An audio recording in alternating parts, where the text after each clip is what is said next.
NoFap. Si t'es un mec entre 15 et 30 ans, t'as forcément croisé ce mot. Arrêtez le porno, arrêtez de se masturber, comptez les jours. Sur le papier, l'idée est géniale, des millions de gars s'y mettent pour reprendre le contrôle de leur vie. Et au début, honnêtement, j'y faisais pas vraiment attention. Je voyais ce mot passer un peu partout, YouTube, TikTok, tout le truc de développement personnel pour les mecs. Et je trouvais ça grave sain et génial. C'était un truc qui poussait les gens à s'améliorer, donc c'était trop bien. Mais plus je le croisais, ce mot, plus un truc me gênait, sans vraiment que j'arrive à dire pourquoi. Alors, j'ai creusé, j'ai fouillé, j'ai lu, j'ai regardé ce qu'il y avait vraiment derrière ce concept. Et plus je creusais, plus une évidence me sautait aux yeux. Ce qu'on vend comme le remède par excellence est en train, sans que personne ne s'en rende compte, de faire autant de dégâts que le porno.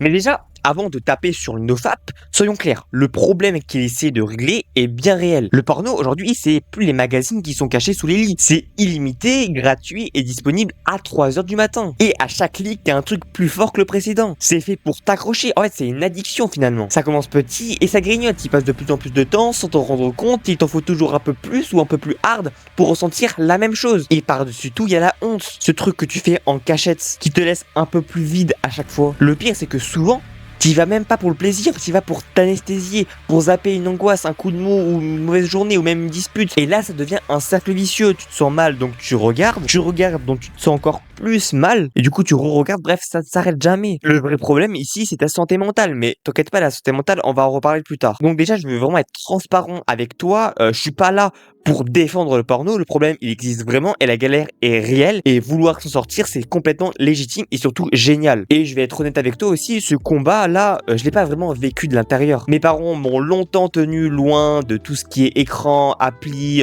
jeux vidéo. Et quand j'ai découvert tout ça, j'étais un peu dans cette vibe dev perso, essayer de s'améliorer, santé mentale, patati ou patata. Et du coup, j'ai vite compris que ça, c'était de la merde. Donc, je vais pas te raconter ma grande histoire parce que j'en ai pas. Tout ce que je peux t'offrir, c'est un regard externe, à froid. Après, tu te feras ton propre avis parce que moi, personnellement, j'ai pas vraiment connu la douleur. Et c'est pour ça que le NoFap a explosé. Il débarque pile au moment où des millions de mecs ont mal. Il leur tend la main. Il te promet de reprendre le contrôle de ta vie, de redevenir un vrai homme avec une vie meilleure. Dit comme ça, qui dirait non? Sauf qu'en fait, plus je regardais ce qu'on promettait, plus un truc clochait. Tu sais, c'est un peu comme une offre trop belle pour être vraie. Il y a toujours une ligne écrite tout en bas en tout petit. Et cette ligne-là, personne ne la lit alors qu'elle coûte très cher. Et du coup, la vraie question, celle que quasiment personne ne se pose, c'est: et si la solution qu'on te vend, elle faisait autant mal que le problème qu'il essaie de résoudre? Regardons ces dangers un par un. Le premier, c'est celui que tout le monde connaît, le compteur. Le NoFap, aujourd'hui, c'est devenu ça, c'est compter les jours. Jour 1 sans BR, c'est dur. Jour 2 sans BR, c'est encore plus dur. Jour 7, tu commences à avoir un peu plus confiance en toi. Jour 30, les filles te calculent enfin et t'arrives enfin à tenir une discussion avec elles. Et jour 60, jour 60, t'es redevenu un vrai homme. Et jour 90, t'es à ton prime. Mais le compteur, c'est ridicule. En fait, ce compteur, il installe une règle absurde. Si tu craques une fois, t'as tout perdu. Retour à zéro, game over, retour au jour 1. Imagine qu'on dise à un coureur: ouais, tu progresses super bien, c'est bien, mais si tu rates une séance, tu repars de zéro. Mais c'est n'importe quoi, tu perds pas 6 mois d'endurance en loupant une séance, c'est ridicule. Et une addiction, c'est pareil, ça se soigne pas en comptant des cases, mais en y allant petit à petit, comme quand tu fais du sport. Mais ce compteur, lui, il transforme un objectif qui est aller mieux en un jeu vidéo stressant où t'as la trouille de perdre ta partie. Et tu veux connaître le plus fou? Tu connais l'histoire du pic de testostérone qui est censé apparaître au jour 7 sans BR et qui devrait te libérer?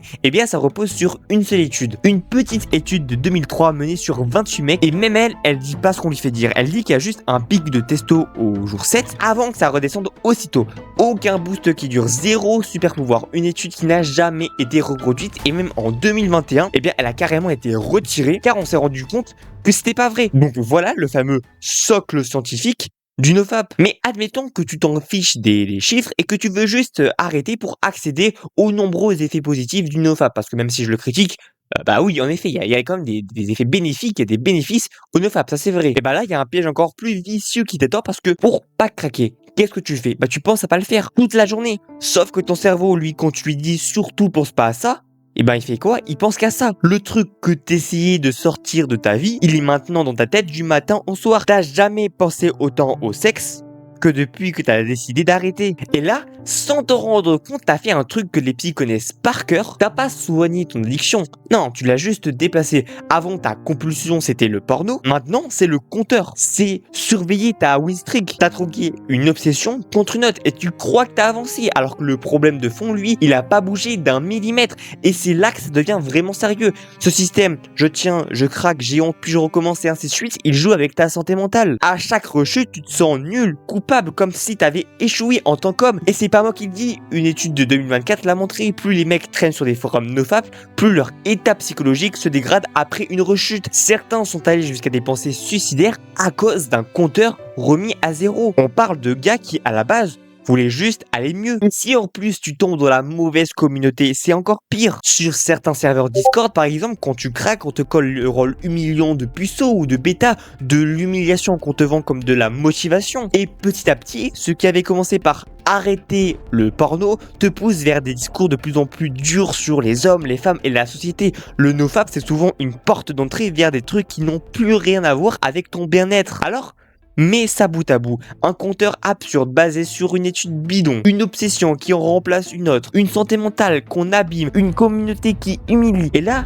une question devient impossible à éviter. Pourquoi un truc qui est censé te sauver peut te faire autant de mal? Alors, je vais pas te donner la réponse tout de suite, je préfère que tu réfléchisses un peu par toi-même. Le porno et le nofap, on te dit souvent que c'est deux ennemis. Finalement, c'est le mal contre la discipline. Mais t'as jamais remarqué quelque chose de bizarre? Que t'en consommes trop ou que t'essaies à tout prix d'arrêter? Dans les deux cas, t'y penses toute la journée. Dis-moi, c'est quoi la vraie différence entre passer ses journées à mater et passer ses journées à lutter pour pas le faire? Dans tous les cas, ta tête, elle est scotchée au même endroit. Et creuse encore un peu cette idée que ta valeur d'homme se joue dans ton rapport au sexe.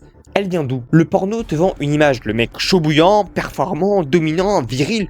Voilà un vrai homme, c'est ça qu'on te dit. Le nofap te vend l'image inverse, le vrai homme, c'est celui qui se maîtrise, qui résiste. C'est deux modèles qui se détestent, mais regarde comme ils sont d'accord sur une chose essentielle. Que pour être un vrai homme, il faut d'abord régler son rapport au sexe. Tu trouves pas ça étrange, toi? Et maintenant, le plus important, repense à ce que tu ressens vraiment quand on t'ouvre un onglet PH. Tu ressens du plaisir? Peut-être. Mais est-ce que tu ressens une autre chose? Peut-être une angoisse à faire taire? Peut-être un vide à combler? Alors, dis-moi, et si le porno, c'était pas la maladie, mais juste le pansement que tu colles dessus? Parce que si c'est ça, le nofap, il fait quoi? Il t'arrache juste le pansement. Et il laisse la plaie. Il ne guérit rien. Tu peux tenir 90 jours, 200 jours, 1 an, 10 ans, toute une vie sans te BR, c'est bien. Mais franchement, si en dessous, il y a toujours la même angoisse, la même solitude, t'as réglé quoi vraiment? En fait, on nous a fait croire que le nofap, c'était un moyen pour nous permettre de nous libérer et d'être heureux. Ok, soit.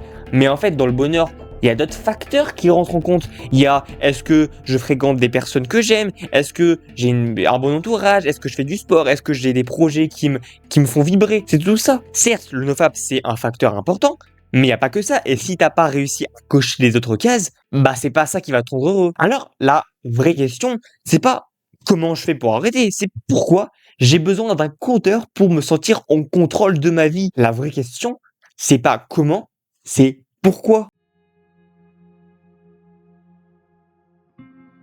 Alors concrètement, après cette vidéo, qu'est-ce que tu vas faire? Je vais pas te lâcher avec un nofap, c'est un piège de bon courage. Non, non, non, non, non, non. La sortie, elle existe. Et elle n'a rien à voir entre choisir un camp. Il y a 3 trucs que tu dois retenir. 1. Arrête de compter, jette le compteur. Ton objectif, c'est pas 0 pour toujours, c'est un peu moins qu'avant, un peu mieux qu'avant. Parce que avant, si tu te BR tous les jours et que maintenant tu le fais qu'une fois par semaine, bah t'as quand même progressé. Alors certes, c'est pas parfait, mais tu t'es amélioré. En fait, si tu le fais une fois par semaine, c'est pas un échec parce que t'as craqué, c'est juste un progrès énorme. Une addiction, ça se dessert doucement et le jour où tu craques, tu repars pas de zéro, tu continues, tu t'en fous. 2. Arrête d'en faire ton identité. Le mec qui se répète ouais, je suis en nofap depuis 34 jours, je suis en nofap depuis 60 jours, c'est de la merde. Il pense qu'à ça toute la journée. Le but, c'est de faire l'inverse, c'est de faire en sorte que ce sujet prenne de moins en moins de place dans ta tête jusqu'à ce que tu n'y penses même plus. Le vrai signe que t'es sorti d'affaire, c'est pas un gros chiffre, c'est juste le jour où t'as oublié que c'était un combat. 3.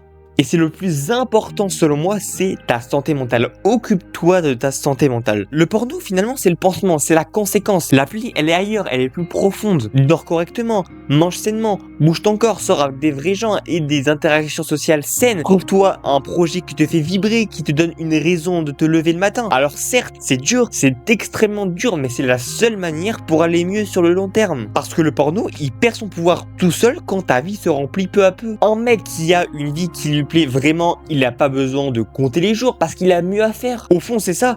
T'as pas besoin de choisir entre le porno et le nofap. C'est un faux combat. T'as juste besoin de sortir du terrain, d'arrêter de faire de ton rapport au sexe le centre de ta valeur et de remettre toute cette énergie dans ta vie. Les gars, c'est la fin de cette vidéo. Si vous êtes encore là, merci. Si vous avez aimé, n'hésitez pas à vous abonner pour me soutenir, ça me ferait extrêmement plaisir. Et sinon, n'hésitez pas à donner votre avis en commentaire, ça m'intéresse beaucoup parce que finalement, là, j'aime beaucoup parler et peut-être que je me trompe sur beaucoup de choses. Du coup, j'aimerais vraiment savoir ce que vous en pensez. Sinon, cœur sur vous et à la prochaine.